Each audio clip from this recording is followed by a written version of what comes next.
Мустафа Өзтүрк. Әлемге әйгілі спорт шебері, Қазақстанда таэквондо мектебінің негізін қалаушы Мустафа Өзтүрк ұлтжанды, дарынды және қазақ десе ішкен асын жерге қоятын біртуар азамат еді. 1954 жылы Түркияның Қайсары қаласына қарасты Қожажылда туылған Мустафа жастайынан оқу мен өнерге талантты болуымен көзге түсті. Дене бітімі және күш-қуаты жеке күрестік спорттарға икемділігін байқатты. Бұл қасиеттер оған аталарынан дарыған болса керек. Мустафаның атасы болған Төлебай 19 ғасырдың соңы мен 20 ғасырдың басында Шығыс Түркістанда шешендігі, қазақ-қытай тілдеріне жетіктігі және біліктілігімен танымал болған би еді. Төлебайдың зайыбы болса, кезінде Шығыс Түркістан қазақтары арасында жауырыны жерге тимей аты аңызға айналған атақты Қайыспай палуанның қызы Жәңгүдай еді.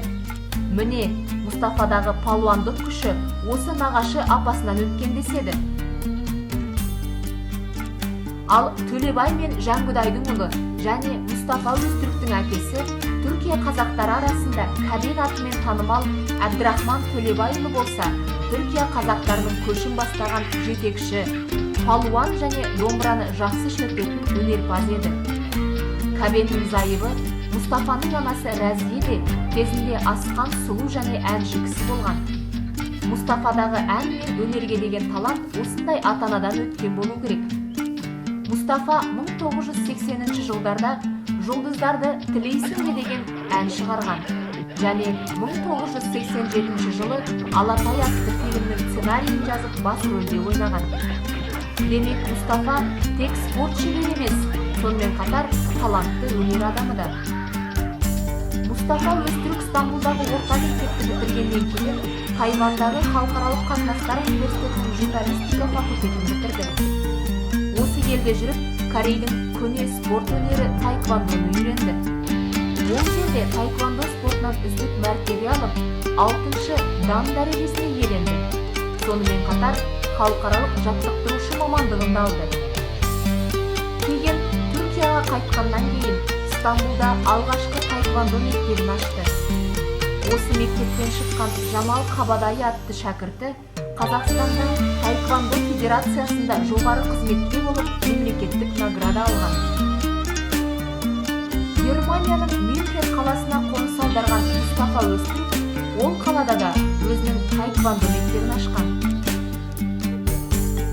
Мустафа Өзтүрк сынды талантты Қазақстаннан алғаш тапқандар Германияға сапарлап барған Иманғали Тасмағанбетов, Серік Әбдірахман, Тұңғышбай Жаманқұлов, Досхан Жолжақсынов, Талғат Көменов болды. Бұлар сонымен қатар кейін оның ең жақын достары болды. Сөйтіп, Мустафа Өзтүрк Қазақстан тәуелсіздігін алмай тұрып Кеңестік республика кезінде 1990 жылдың басында ат басын атамекенге бұрды. Сол жылдың қазан айында Мюнхендегі таэквондо мектебінің шәкірттерін алып Қазақстанға барды. Осы сапарында Қазақстан мен Түркия арасындағы алғашқы ресми байланыстардың орнатуына мұрындық болды. Елбасы Нұрсұлтан Назарбаев Өзтүркті және оның қасындағы Түркияның Hürriyet және Түржіман атты екі беделді газеттің тілшілерін қабылдады. Қазақстан жетекшісі сол тілшілер арқылы Түркия президенті Turgut Özalға сәлем жолдап, Түркия президенті Turgut Özalды Қазақстанға шақыратынын, егер Turgut Özal өзін шақыратын болса, Түркияға баратынын мәлімдеді. Елбасының сәлемін жылы қабыл алған Turgut Özal, Кеңес одағына бағытталған ресми сапарында 1991 жылдың 14-15 наурыз күндері Қазақстанға ат басын бұрды. Ал елбасының Түркияға тұңғыш сапары болса, 1991 жылы 25-26 қыркүйекте іске асты. Міне, осы себептен Turgut Özal Мустафаға телефон соғып, Түркия мен Қазақстан байланыстарына үлес қосқаны үшін алғысын білдіреді. Қазақстан тәуелсіздік алғаннан кейін Мустафа Өзтүрк Алматыда таэквондо мектебін ашты. 1992 жылы Қазақстан азаматтығын алған Өзтүрк көптеген шәкірттер тәрбиеледі. Қазақстан Таеквондо Федерациясының құруына мұрындық болды.